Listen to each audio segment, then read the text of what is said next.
How to hide active now activity status on Instagram.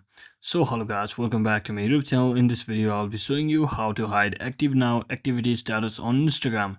So let's say first thing, open up your Instagram application and make sure you are currently logged into your account. Now simply select your profile icon at the bottom right corner and simply select the hamburger icon at the top right corner.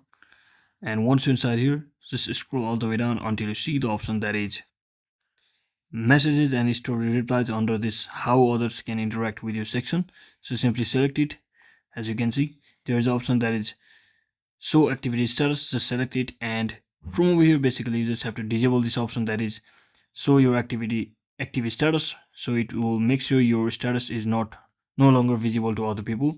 So when you turn this on, you can also actually select these two options, whether you want your activity status to be shown to whole public or only to accounts you follow or have messaged.